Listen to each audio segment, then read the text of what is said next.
시편 11편, 12편을 통해서 은혜와 진리를 나누려고 하는데, 이 시편 11편, 12편도 역시 다윗이 지은 시편입니다. 근데 내용적으로 볼 때에 아주 비슷한 상황 속에서 하나님께 기도하고 있는 이런 상황이에요. 그래서 11편과 12편이 사실은 그 연속된 내용이라고 볼 수 있습니다. 지금 이 다윗이 처한 상황은 법과 질서가 완전히 무너지고 양심이 마비되고 도덕이 땅에 떨어져 있는 이런 상황이었어요. 그러면은 세상이 어떻게 되겠습니까? 법과 질서가 무너지고 양심과 도덕이 땅에 떨어진 이런 세상이 되면 어떻게 되겠어요? 하나님의 공의와 정의를 찾아볼 수 없겠죠?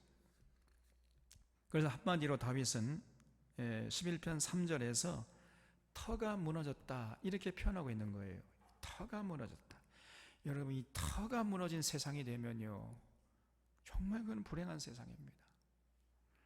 여러분, 터가 무너지면은 사람이 살 수 없잖아요. 여러분, 집터가 무너져 봐요. 여러분, 생활 터전이 무너져 봐. 그럼 어떻게 살 수 있습니까? 나아가서 이 사회의 기반이 되는 터가 무너지면은 안 돼요. 그래서 여기서 이 말하는 터라는 것은 사회의 기반이 되는 원리, 원칙, 상식, 이런 질서, 하나님의 공의와 정의 이런 것들을 말하는 거죠. 그런 터들이 무너지면은 정직하게 성실하게 살아가려고 하는 사람들은요, 살아갈 수 없는 세상이 되어버려요. 그러니까 지금 다윗이 살고 있던 사회는 온통 삐뚤어지고 그저 부정부패와 특권과 반칙이 만연된 세상이었어요. 모든 사람들이 하나님이 어디 있느냐고 하면서 제 멋대로, 제 속에는 옳은 대로 그저 세상 출세와 부귀영화, 탐욕을 위해서 온갖 수단 방법 가리지 않고 동원하는 이런 일들이 만연된 세상이었단 말이에요. 그러니까 한마디 말하면 정글의 법칙이 통용되던 그런 세상이었습니다. 약육강식의 세상, 힘 있고 돈 있고 빽 있고 높은 자리에 앉은 사람이 최고예요. 그냥 그런 세상 속에서 다윗이 우리 믿는 자가 어떻게 살아갈 것이냐, 이걸 고민하면서 하나님께 부르짖은 내용이 바로 11편, 12편의 내용이에요. 오늘 우리가 사실 이 다윗이 처했던 이 상황과 참 유사한 상황을 지금 살고 있는 겁니다. 사실은 우리가 느끼든지 느끼지 못하든지 이 사회가요, 불의한 사회입니다. 여러분, 터가 무너진 사회라고 할 수 있어요.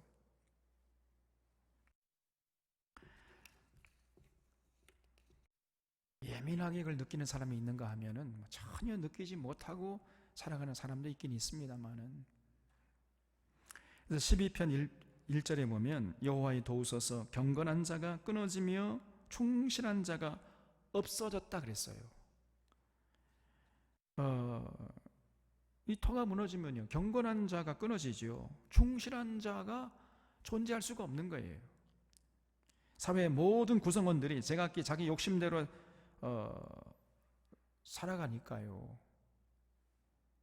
정직한 자, 성실한 자, 충성된 자, 이런 자들을 찾아보기 힘든 그런 세상이 되고 마는 거죠. 대부분의 사람들이요, 전부 변질되고 그저 타락하고 썩어가지고 경건한 자, 충실한 자를 찾아보기 힘든 이런 상황이었던 겁니다.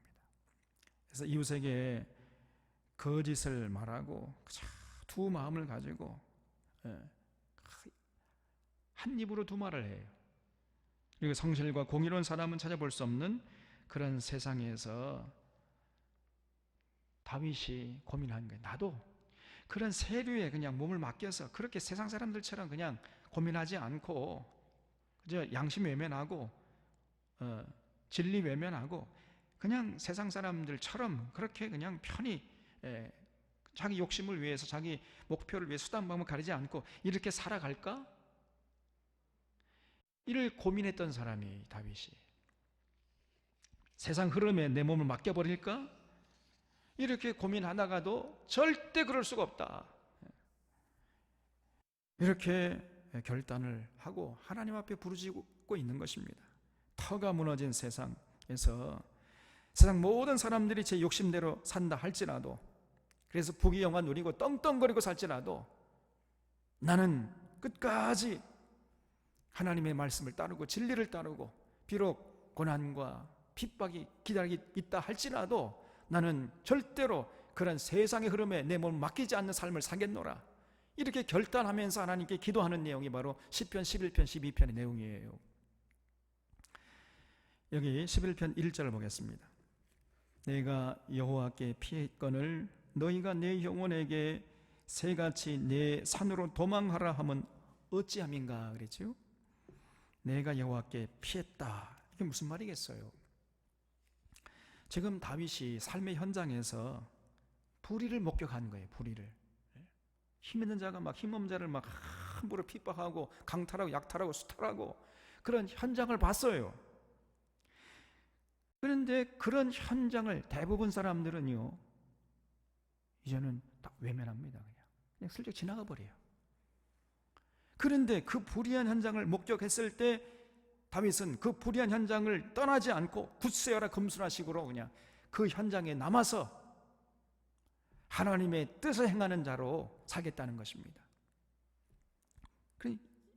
그런 의지를 담아서 내가 여호와께 피했거늘 이런 표현을 쓴 거예요. 그랬더니 그 주변 사람들이요, 너희가 내 영혼에게 새같이 내 산으로 도망하라 자꾸 이렇게 얘기한다는 거예요. 이게 무슨 말이에요?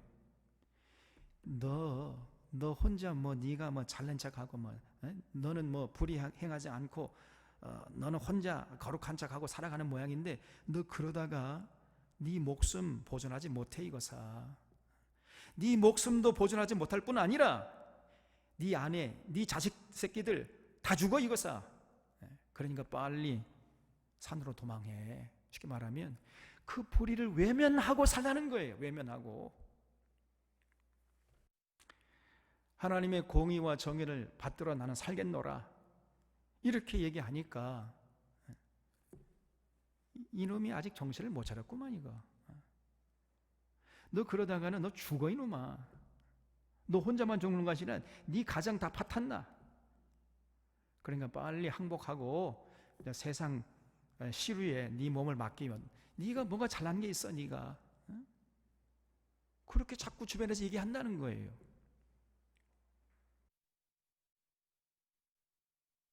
내가 여호와께 피했거늘 너희가 내 영혼에게 새같이 산으로 도망하라 하면 어찌미냐. 여러분 얼마나 이게 참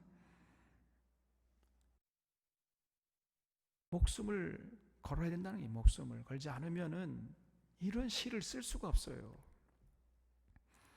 지금 너가 살 길을 택하라는 겁니다. 너도 살 뿐 아니라 네 가족도 살려야 할 거 아니냐. 응? 그러니까 세상과 타협해. 그저 세상 불의 그 반칙 그냥 모른 척해. 아니면은 속세를 떠나든지 이민 가든지 둘 중에 하나 해야 할 거 아니냐 이거사. 네가 뭐라고 너 힘도 없는 것이 뭐 불의에 저항하게 또 나서는데 너 그러다가 너 죽고 네 가정 다 파탄나 이거사. 자꾸 주변에서 이런 얘기를 하는 거예요. 여러분 그런 상황에 처했을 때 여러분 어떻게 행동하겠습니까?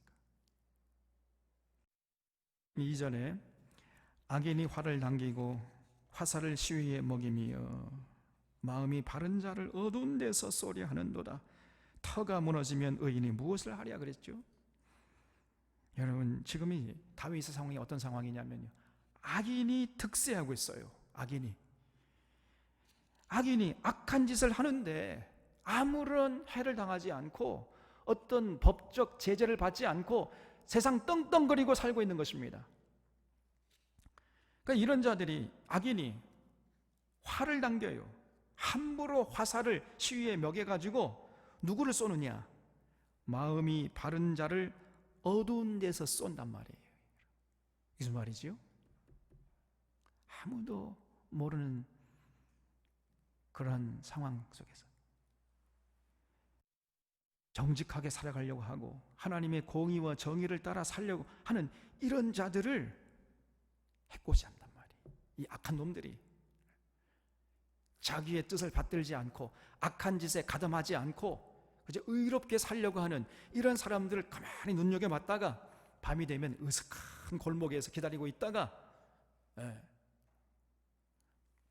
함부로 쳐 죽여버려요. 아니면 자객을 보내가지고 밤중에 자고 있는데 그 집안에 자객을 보내가지고 살해하거나 폭탄을 던지거나 이런 끔찍한 짓을 하는 이런 상황이란 말입니다, 여러분. 악인이 마음이 바른 자를 어두운 데서 함부로 화살의 시위를 먹여가지고 쏴요. 죽여버려요. 쥐도새도 모르게 죽여버려요. 여러분, 그런 상황에서도 끝까지 하나님의 뜻을 따르고 하나님의 공의와 정의를 따르는 그런 삶을 살겠느냐? 지금 이 시편이 우리에게 묻고 있는 것입니다. 악한 짓을 하는 거기에 휩쓸리지 않으면요, 왕따를 당하고 목숨의 위협을 당하는 이런 상황이었단 말이에요. 그래서 그런 상황을 다윗은 터가 무너진 세상이다, 이렇게 시적으로 표현하고 있는 겁니다. 그래서 터가 무너지면 의인이 무엇을 하랴, 이렇게 탄식하고 있지요. 여러분, 터가 무너진 세상에서는 의인이 할 수 있는 일이 없어요. 아무것도 못합니다. 온 세상이 불이천지인데 온갖 불법이 난무하고 특권과 반칙이 만연된 이런 세상에서, 그런 세상에 휩쓸리지 않으려고 하면은 의인이 할 수 있는 일이 없어요.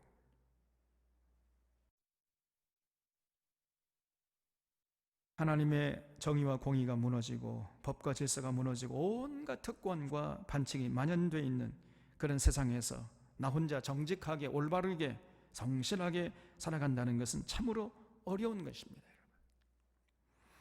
여러분,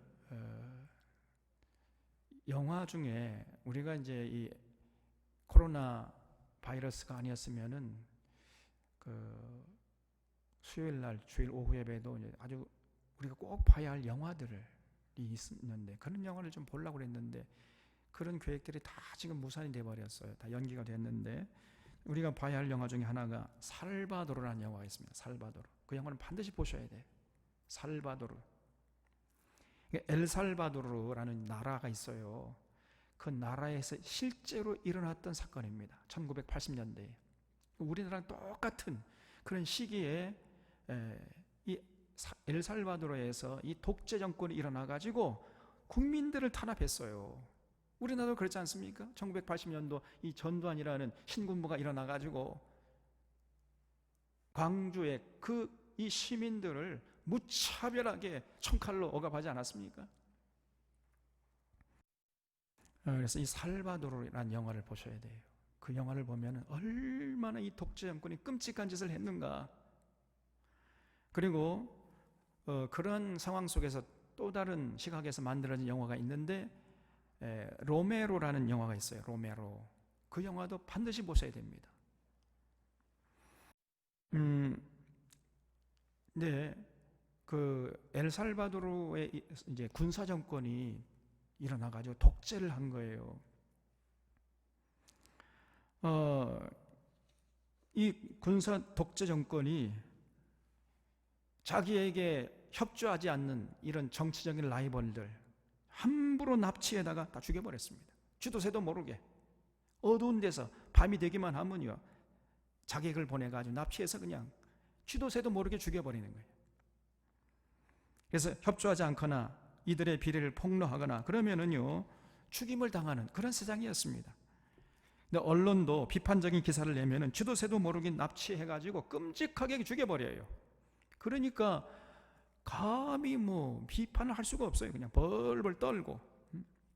그러니까 모든 사람들이 숨을 죽이고 정의를 외면하고 정치, 경제, 언론 모든 분야에서 군사 독재에게 무릎을 꿇고 군사 독재에 부역하는 이런 세상이었습니다. 터가 무너진 세상이었죠. 그런데 그러면 그 엘살바도르의 그 군부 독재가 누굴 믿고 저런 짓을 했겠어요? 그 배후에 누가 있었습니까? 미국이 있었어요. 미국이. 여러분, 지금부터 40년 전에 5.18 그 광주 항쟁, 그래서 특공대 공수부대를 이 광주로 보냈잖아요. 이 신군부가. 그 신군부 마음대로 할 수 있었습니까? 신군부 뒤에 누가 있었어요? 미국이 있었습니다. 미국이. 여러분, 그걸 아셔야 돼요. 미국이 허락하지 않으면 군대를 이동할 수가 없습니다.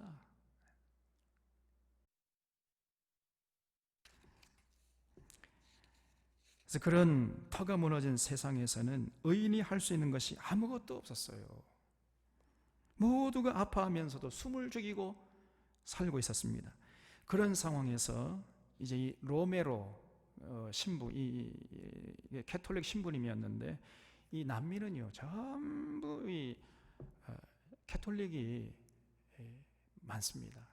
개신교는 뭐 눈을 씻고 찾아볼 수가 없고, 뭐 개신교 있다 해도 그건 전부 뭐 여호와의 증인이나 뭐 이런 것들, 이단들이 또 득세하고 있더라고요. 제가 몇 년 전에 페루에 가서 성경 강좌했는데 가보니까 정말 기가 찹니다.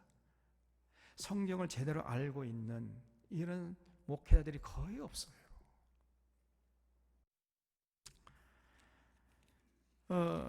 그래서 사실 뭐 캐톨릭도 대부분 주류는 그렇고, 이제 그 해방 신학자들 하는 이 로메로 신부가 원래 이 사람이 뭐 그런데 정책 별로 관심이 없는 이런 사람이었는데, 하도 이 신군부가, 이 독재 정부가 일어나가지고 국민들을 죽이니까, 그러니까 이 로메로가 이제 들고 일어선 겁니다. 그래서 이 신군부 앞에서 로메로 신부가요, 더 이상 죽이지 말아라, 너희들의 국민을 더 이상 살상하지 말아라, 이렇게 막 외쳤어요. 하나님의 이름으로 명하노니 사람을 잡아 납치하지 말고 죽이지 말아라, 이렇게 외쳤습니다, 여러분. 그러니까 군부 독재가 가만히 두었겠어요? 그러니까 이 로메로 신부는요 산으로 도망하지 않았습니다. 하나님께 피한 거죠. 주변 사람들이 신부님, 그러면 신부님 목숨이 위험합니다, 그냥 모른 체 하십시오. 그래야 신부님이 안위가 보존될 수가 있고, 그래야 우리 캐톨릭이 무사합니다. 신부님이 그렇게 나오시면은 신부님뿐 아니라 우리 캐톨릭이 저 독재 군사 정부에게 말로 할 수 없는 핍박을 당하고, 어쩌려고 그러십니까? 쉽게 말하면 산으로 도망가라는 거죠, 다윗의 표현에 의하면. 근데 이 로메로 신부는요 산으로 도망가지 않았습니다. 나는 여호와께 피하겠다. 담대히 외쳤어요. 더 이상 죽이지 말아라. 그렇게 자꾸 이제 설교 시간에 설교하니까요, 1980년 3월 24일이에요. 로메로 신부가 미사를 집전하고 있는데, 이 군부 독재에서 이제 암살자를 보내가지고 총으로, 그 앞에서 총으로 쏴 죽여버렸습니다. 그래서 순교를 했어요. 이 1980년도입니다. 이때가 이 전두환이, 이 살인마 전두환이가 일어나가지고 자기가 이제 대통령이 되겠다는 이런 망상을 꿈꾸고 있는 이런 상황이었어요. 그래서 이 엘살바도르나 이 대한민국이나 그때 1980년도에 다 같이 이 미국이라는 나라가 그 배후에 있었던 거예요. 그래서 공교롭게도 이 살인마 전두환하고 그 시기가 겹칩니다. 전두환 쿠데타 일당도 그 시기에 빛고울 광주를 붉게 물들였잖아요. 그때가 이제 벌써 엊그제 같은데 40주년이 흘렀어요. 40년이 흘렀습니다, 여러분. 유신 정권이 무너지니까 전두환을 중심으로 한 이 신군부가 등장해가지고 정권을 탈취하고 온갖 못된 짓을 자행했지요. 거기에 저항하니까 전두환이 이제 대학생들이 전부 그날 들고 일어났습니다, 여러분. 그러니까 5월 17일 날 5.17 계엄령을 선포하고 그 다음날 5.18 광주에 공수부대를 보내가지고 광주 시민들을 무자비하게 총칼로 죽여버린 거죠. 그야말로 터가 무너진 사회였습니다, 여러분. 그러면 그럴 때 당시에 양심 세력들 또 언론인들 또 목회자들은 뭘 했습니까? 수많은 언론인들과 지식인들이 그 살인마 전두환을 물러가라고 해야 할 건 아닙니까? 그런데 전두환 장군님 민족에 떠오르는 태양이시오, 이렇게 나온 거예요. 목회자들도 전부 모여가지고 전두환을 찬양하기에 여념이 없었습니다, 여러분. 입에 침이 마르도록 전두환 장군님 하면서 이 나라를 지키고 수호하고 떠오르는 민족의 태양이라 목회자들이, 이런 사람들이 지금도 아직도 이 한국교회에 영향력을 미치고 있습니다, 여러분. 대형교회 목회자들이 여전히 호의호식하고 한국교회에 영향력을 행사하고 있어요. 그 중에 한 사람 여러분 이름만 되면 다 아는 그런 큰 목회자들인데 그 중에 한 사람이 김사만이 명성교회. 이 사람은 전두환을 예수님의 탄생을 축하하는 성탄절날 주일 오전 예배 때에 자기 교회로 초청해가지고 그저 남녀 선교회 회장에게 꽃갈꽃 떼떼옷을 입혀가지고요 꽃다발을 갖다 바쳤어요. 전두환 각하 그러면서 예수님 탄생하는 그 성탄주일날 아침에 이런 짓을 자행했습니다, 여러분. 이게 오늘 한국교회예요.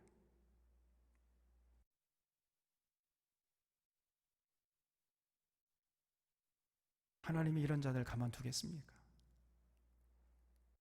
하나님이 살아계시다면 어찌 이런 자들 용납할 수 있겠느냐 그 말이에요. 이 4절에 여호와께서는 그의 성전에 계시고 여호와의 보좌는 하늘에 있으며 그의 눈이 인생을 통촉하시고 그의 안목이 그들을 감찰하시도다 그랬지요. 다윗이 이 터가 무너진 상황에서도 하나님은 살아계시고 하나님은 성전에 계시면서 인생들을 감찰하시고 통찰하시는 그런 분이시라는 거예요. 그런 하나님을 믿고 그런 하나님 말씀에 나는 전적으로 순종하겠노라 그러면서 의지를 다지고 있는 거예요. 그러니까 절대로 그런 악한 자들 편에 서지 않겠다는 것입니다. 여러분 이거는 정말 쉽지 않은 거예요. 고난을 감수하고 핍박을 감수하고 심지어는 목숨을 잃을 각오가 되지 않으면은 절대로 이렇게 행동할 수가 없는 거예요.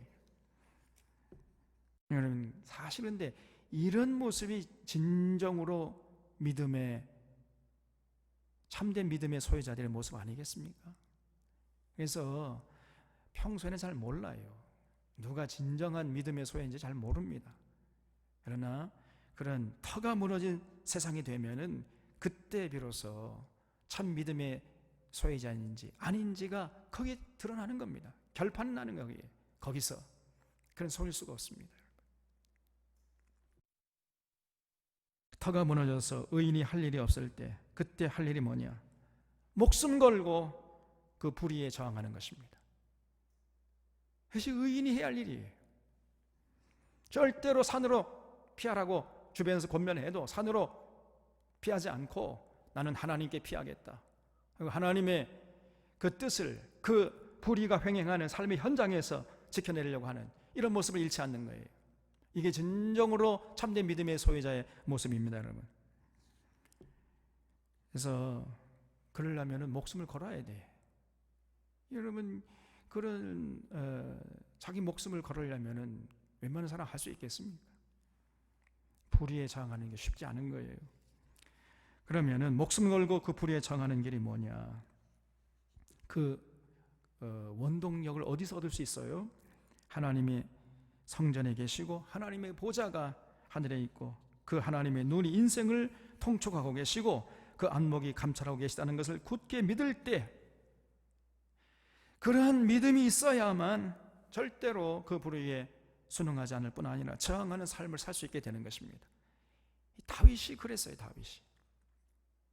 그래서 5절에 보면 여호와는 의인을 감찰하시고 악인과 폭력을 좋아하는 자를 마음에 미워하시도다.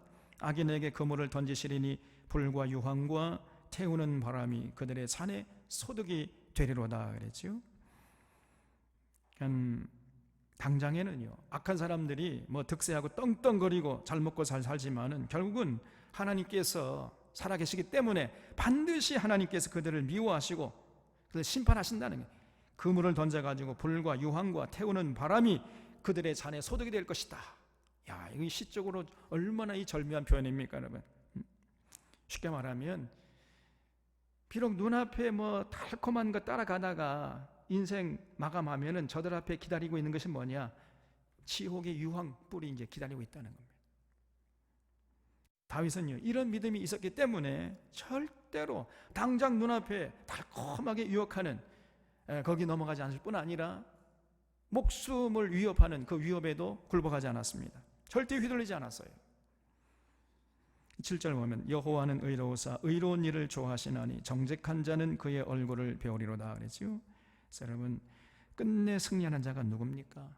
하나님을 의지하고 그래서 의로운 일을 추구하는, 아무리 주변 사람들이 아무리 세상이 삭막하고 복잡하고 악이 횡행하다 할지라도 거기에 휩쓸리지 않고 하나님의 뜻을 붙잡고 끝까지 그 길을 걸어가는 사람, 그 사람이 결국은 승리하는 것입니다. 그런 자에게 영원한 생명이 주어지는 거예요. 그래서 결국은 그렇게 정직한 자는요, 하나님의 얼굴을 뵙게 되는 겁니다. 돌아보면은 요즘 세상이 1980년도 그 전두환 그 정권 그때만은 조금 뭐 많이 좋아졌죠. 그러나 또 다른 모습으로 지금 불의한 세상이에요. 지금 뭐 여러분 잘 아시다시피 검찰과 언론이 전부 타락했습니다. 오히려 타락한 검찰을 옹호하고 일본을 칭송하는 언론들이 많아요. 이렇게 말하면 이 조중동, 터가 무너진 시대입니다. 어쩌면 이렇게 악한 사람들이 많고 악한 사람들이 떵떵거리고 잘 먹고 잘 사는지. 정계, 언론계, 또 정치인들 보면 전부 타락했잖아요. 너무 우리가 힘들었지 않습니까? 그래서 이번 4.15 총선을 통해서 그런 타락한 정치인들이 많이 이제 제거됐죠. 조금 정치계가 물이 이제 맑아졌긴 했습니다만은 아직도 만족할 만큼 되지 못했어요. 정말 지난 10년 동안 이 이명박 박근혜 정권을 지나오면서 우리 말로 할 수 없이 힘들었습니다. 그런데 이제 문재인 정부 들어서서 조금 이제 좋아지긴 했습니다만은 그 본질적인 그 주류 기득권 세력은 여전히 떵떵거리고 있어요. 그 주류 세력들이 완전히 바뀌어야 되거든요. 이게 여전히 터가 무너진 사회입니다. 권력층은 권력층대로, 서민은 서민들대로 이제 하나님 의지하고 정직하고 성실하게 바른 말을 하면서 살아가려고 하는 이런 사람들이 희귀한 세상이에요. 뭐 불의를 보면 못 본 척하고 그저 내 한 먹고 살 길 그저 내 거기에 그냥 올인하고 나라야 망하든지 말든지 교회가 타락하든지 말든지 그저 내 한번 평안하면 그것으로 족하다, 이런 차원에서 살아가는 사람들이 많아요. 우리 사론의 성도님들은 그렇지 않겠죠? 여러분, 이 사론의 성도님들 이렇게 세상 보다가 여러분들을 보면은 살맛이 나요. 정말 아직은 살만한 세상이구나, 그런 생각이 들다가도 세상을 보면요, 이게 도대체가 이게 나라냐, 이게 어쩌면 이렇게 악한 사람이 많은지 모릅니다. 요즘에는요, 전부 그냥 사람들이 다 화가 여기 끝까지 차오른 것 같아요. 그냥 조금만 이렇게 손을 대기만 하면 폭발할 지장 같은 이런 상태로 살아가는 사람들이 많아요. 여러분, 절대로 운전하다가 누가 빵빵 그러거나 그러면요, 그냥 보내세요. 그거 가지고 또 시비 붙으면 큰 화가 될 수 있습니다. 그러면 먼저 그냥 보내. 그 비본질적인 거 가지고 자꾸 마음 상해하지 마. 제가 이렇게 말을 하지만 저도 이제 운전하다 보면 빵빵거리면 이놈의 새끼 누구니 이렇게 하긴 합니다. 그럴 때마다 내 자신, 아유, 내가 이러면 안 되겠다. 빨리 가려고 하는 사람 빨리 그냥 보내요. 요즘에 또 이 보이스피싱이 또 여러분 조심하셔야 됩니다. 제가 2년 전에 그거 현실 좀 겪었어요. 하루는 페이스북 이렇게 메시지로 김경자 권사님 이름으로 메시지가 왔는데, 목사님 잠깐 시간 좀 내주시겠어요? 예. 그랬더니 또 메시지가 오길, 부탁할 게 있어서 그래요. 뭡니까? 그랬더니 돈을 보내야 되는데 하루 초과 한도가 넘어가지고 돈을 못 보내니까 목사님이 제 이름으로 좀 돈을 좀 보내주세요. 여기로 이렇게 보내주세요. 이렇게 메시지가 왔어요.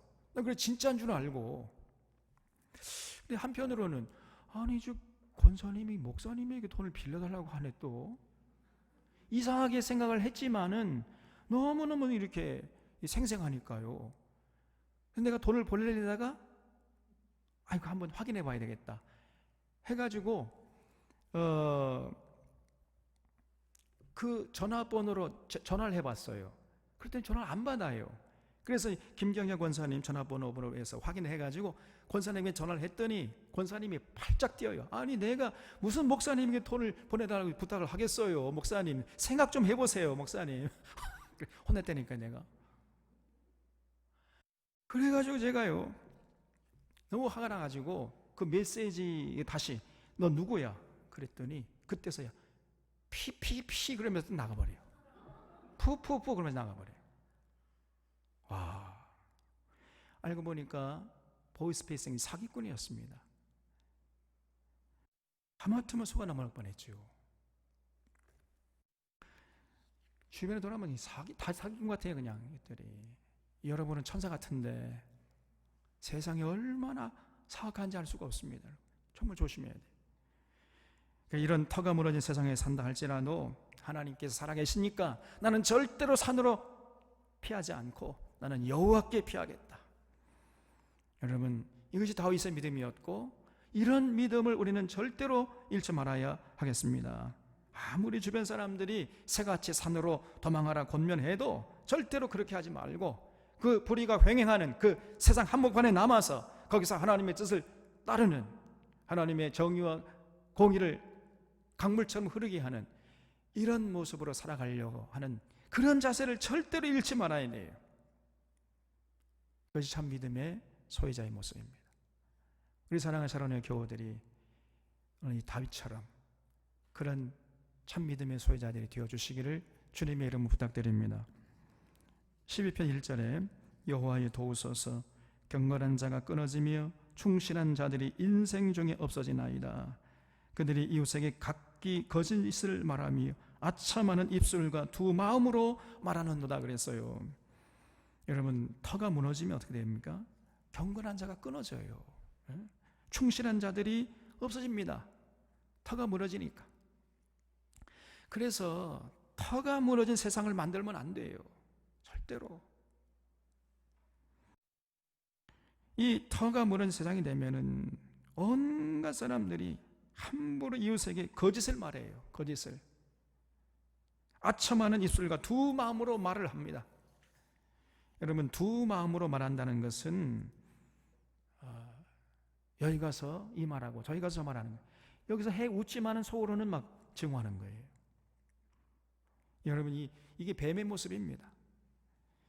뱀은요, 혀가 갈라지죠. 뱀의 혀를 보면 혀가 갈라져요. 다시 말하면 말이 두 개로 나와. 여기서 이 말하고 저기 가서 말하는 거예요. 그래서 자꾸만 이 공동체 관계를 파괴하고 이웃과의 관계를 이간질시키고 이렇게 하는 겁니다. 이게 마귀짓이죠. 터가 무너진 세상이 되면 이런 사람들이 득식을 거리고 반대로 정말 정직하게 한 입으로 한 말 자기가 책임을 지려고 하고 이렇게 경건한 자, 충성스러운 자는 다 끊어지고 찾아볼 수 없는 세상이 되어버리는 거예요. 그래서 지금 다윗이 그런 세상을 보면서 탄식하고 있는 겁니다. 3절에 여호와께서 모든 아첨하는 입술과 자랑하는 혀를 끊으시리니 그들이 말하기를 우리의 혀가 이기리라 우리 입술은 우리 것이니 우리를 주관할 자 누구리요 하미로다 그랬지요. 터가 무너진 세상의 또 다른 단면을 보여주고 있어요. 여러분, 터가 무너진 세상의 특징이 뭐냐? 온갖 거짓말이 판을 치고 거짓 뉴스가 판을 치는 거예요. 그러면 어떻게 되는 거예요? 그 거짓말에 속아 넘어가고 거짓 뉴스에 억울함을 당하는 사람들이 늘어나는 것입니다. 이렇게 거짓 혀를 놀리는 자들이 떵떵거리면서 살아간 세상이 되면은 정말 정직한 자, 경건한 자, 의로운 자, 성실한 자는 살아갈 수가 없는 거예요. 여기 보면 우리의 혀가 이기리라 우리 입술은 우리 것이니 이랬죠. 그러면서 입만 열면 거짓말하고 그래서 공동체에 해악을 끼치는 이런 짓을 서슴없이 하는 것입니다. 여러분, 그래서 지금 우리나라 이 검찰 개혁을 해야 된다. 이게 시대의 화두로 떠올랐죠. 또 하나는 언론 개혁을 해야 합니다. 이 검찰 개혁, 언론 개혁이 이 시대 정신이에요. 그래서 이 검찰도 문제지만은 조중동이라는 타락한 이 언론의 해악이 정말 심각한 거예요. 언론의 자유가 있다는 말은 여러분 유신 시절에 이제 주로 유신 독재에 항거하는 사람들이 한 말이에요. 언론의 자유가 있다. 언론의 재갈 먹이지 말아라. 이런 얘기를 많이 했죠. 유신 시절이나 전두환 독재 시절에는요 언론 검열이 있었습니다. 그 언론사마다 그 정부에서 파견된 이런 고위 권력진 사람이 딱 있어가지고요 언론사에서 뉴스를 하려고 하면 언론 기사를 쓰려고 하면은 이것은 쓰면 안 돼. 이거 빼. 이것은 써도 돼. 검열을 했어요 언론을.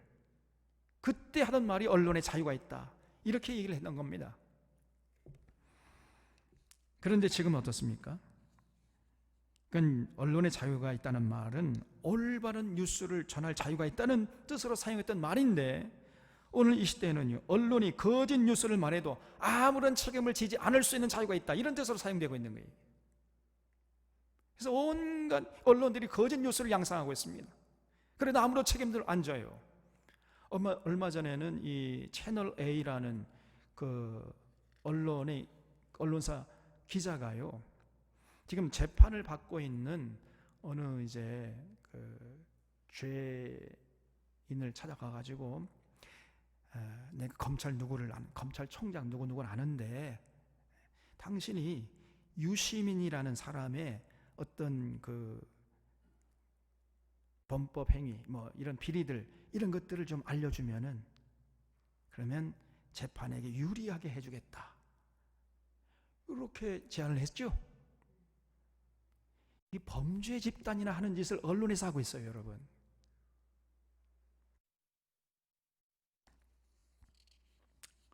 검찰과 언론이 다 짝짝꿍되고 있는 것입니다. 여러분, 언론이 타락하면요 불의한 세상이 되는 거예요. 힘이 있는 사람들의 편에 서는 언론, 그래서 힘 있는 사람들에게만 말할 자유가 있는 세상, 힘 없는 사람은 아무리 억울함을 당해도 누구 하나 대변해 주지 않는 세상, 억울함을 당해도 말 한마디 할 수 없는 세상, 이런 불의한 세상이 되면은요, 죽어나는 것은 서민들이고요, 약자들이에요. 그러면 그런 세상을 하나님이 절대로 가만두지 않습니다. 반드시 우리 여호와께서 불의한 자들의 편에 선 자들을 심판하실 것입니다. 모든 아첨하는 입술과 자랑하는 혀를 끊으실 것이다. 이 다윗이 이렇게 고백하고 있잖아요. 반드시 그렇게 하시는 거예요. 여러분, 우리가 이런 다윗의 믿음을 이어받고 이런 다윗의 믿음에 굳게 설 수 있기를 바랍니다. 여기 5절에 여호와의 말씀에 가련한 자들의 눌림과 궁핍한 자들의 탄식으로 말미암아 내가 이제 일어나 그가 원하는 안전한 지대에 두리라 하시도다 그랬죠.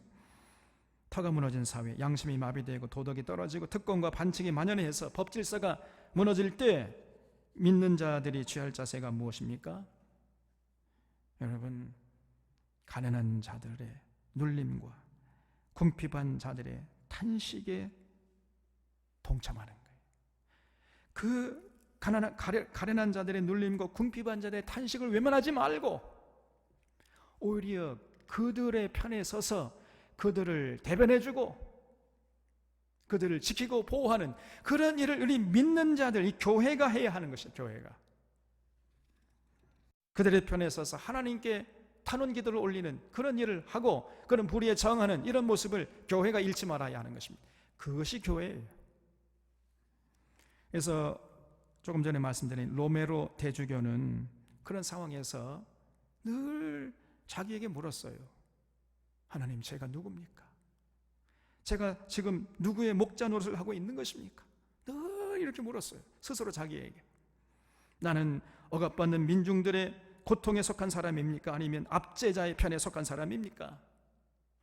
나의 사명은 권력자를 방하는 것이 아니라 억눌린 사람, 가련한 자들의 눌림과 궁핍한 자들의 탄식에 동참하는 이런 사명을 받은 자들인데 제가 지금 그 사명을 제대로 감당하고 있습니까?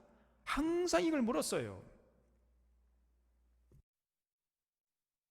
여러분, 그렇습니다. 교회와 목회자는 반드시 억눌린 자들과 궁핍한 자들의 편에 서야 돼요. 약한 자를 강한 자들로부터 지키고 보호하는 일을 교회가 해야 되는 것이고 목회자가 해야 하는 거예요.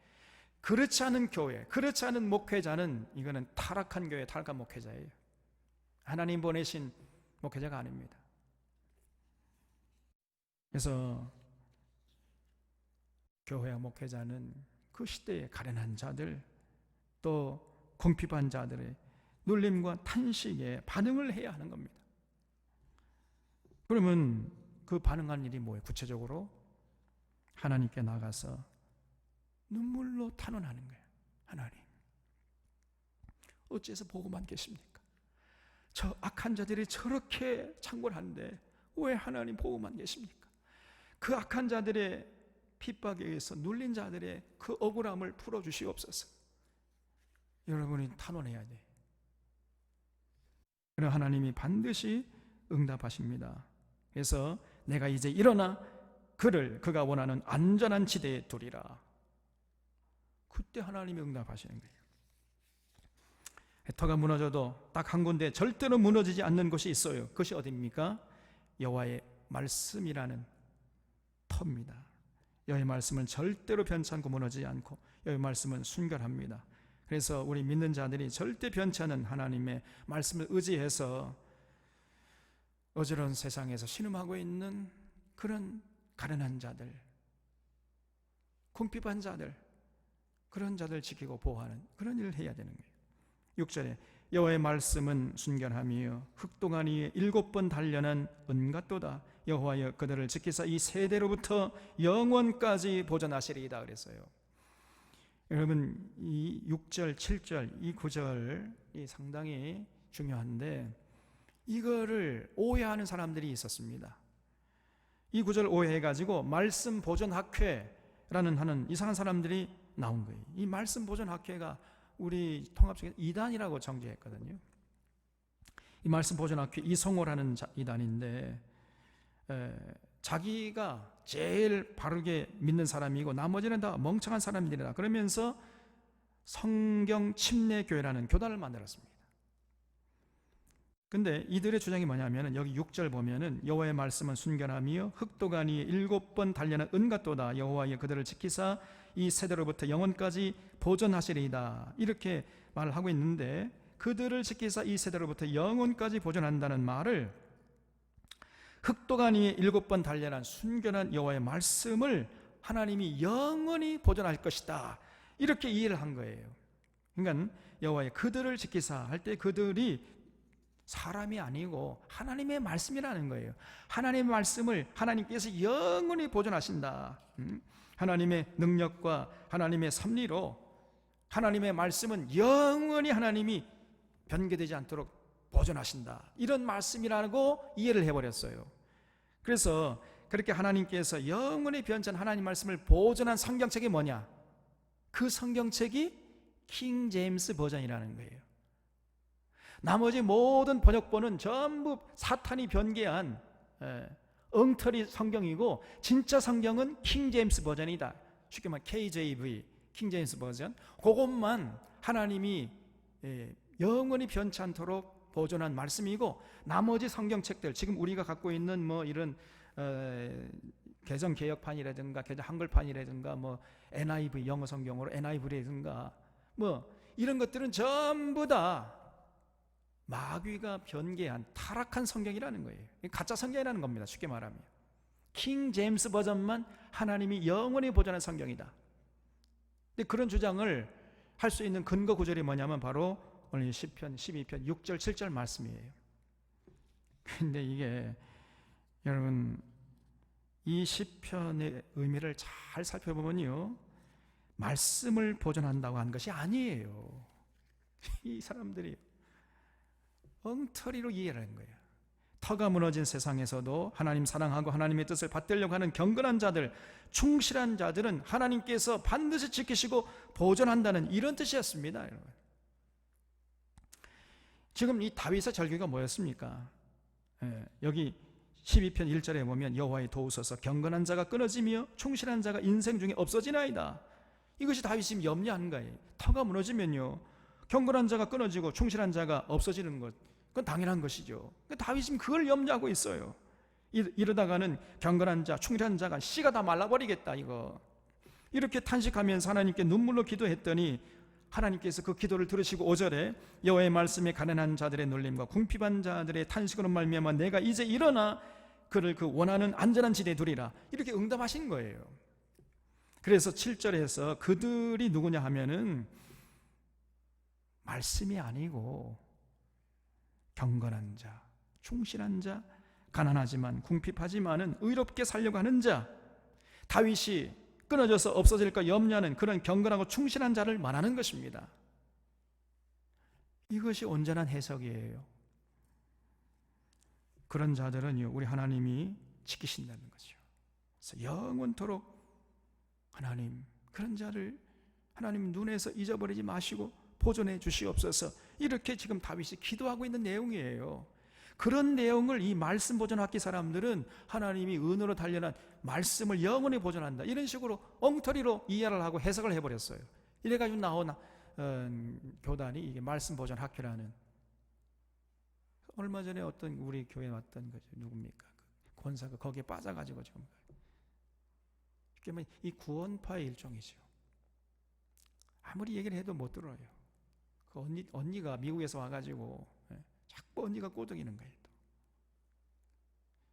정말 안타깝습니다. 이 성경을 제대로 이해한다는 게 중요하면서도 쉽지가 않아요. 여러분, 엉터리 같은 그런 해석에 넘어가가지고 전혀 그런 뜻이 아닙니다. 잘 읽어보세요. 지금. 그래서 우리가 성경을 볼 때 아주 정확하게 정밀하게 제대로 봐야 돼요. 앞뒤를 보면서 원래 기록된 목적대로 성경을 통전적으로 이해하려고 하고 조심스럽게 해석을 하려고 하는 이런 자세를 잃지 말아야 돼요. 그리고 그런 자들의 말을 들을 건 아니라, 그러면 저한테 와서 물어봐야 할 건 아닙니까? 근데 그런 자들의 말에 쏙 빠져가지고 아무리 제가 얘기를 해도 이제 제 말은 믿지 못하겠다는 거예요. 그럼 어떡합니까? 제가 경찰을 불러오겠어요? 뭐 어떡하겠어요? 저 사람 잡아가십시오. 뭐 이렇게 할 수 있으면 좋겠는데. 여기 8절에 비열함이 인생 중에 높임을 받는 때에 악인들이 곳곳에서 날뛰는도다 그랬죠. 이야, 얼마나 이 정확한 지적인지 알 수 없습니다. 이 상황은 이제 사울이 왕이 되고 아첨하는 간신배들이 승승장구하는 시절, 다윗은 뭐 골리앗과의 싸움에 나가가지고 목숨을 걸고 싸웠잖아요. 그래가지고 골리앗을 죽이고 이제 전쟁 영웅이 되가 돌아왔는데, 다윗에게 기다리고 있는 것은 사울의 차디찬 칼날이었지 않습니까? 그때부터 다윗이 사울의 칼날을 피해가지고 10년 이상 도망쳐야 됐잖아요. 그러니까 충신은 도망쳐야 되고, 목숨을 걸고 나라를 구했는데 도망쳐야 돼. 그리고 이 간신배들은, 역적들은 오히려 권력의 중심부에 다 차지해가지고 그냥 잘 먹고 잘 살고 떵떵거리는 이런 세상이었습니다.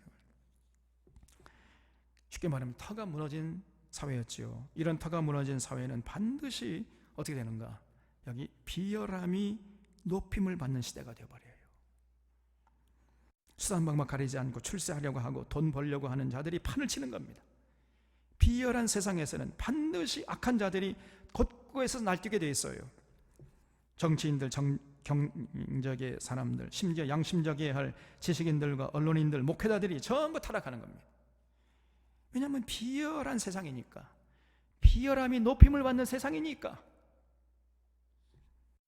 그러니까 종교도 타락하고 목회자들도 사악한 권력에 주고 노릇을 하는 세상이 되어버려요. 비열함이 높임을 받는 시대에는 악인들이 곳곳에서 날뛰는도다. 이 얼마나 정확한 지적이냐고 말이에요. 그런 세상이라 할지라도 다윗은 절대로 그런 세상에 타협하지 않고, 거기에 몸을 맡기지 않고, 나는 여호와를 사랑하고 그 말씀에 의지해서 살아가겠노라, 이런 결의를 다지고 있는 것입니다. 사랑하는 우리 사랑의 성도님들은 다윗처럼 하나님 절대적으로 의지하고 순결한 말씀에 순종하면서 이 어지러운 세상에서 승리해서 날마다 천국을 맛보고 결국 천국의 주인공으로 우뚝 서는 복된 인생들 다 될 수 있기를 바랍니다. 우리 같이 한번 기도하겠습니다.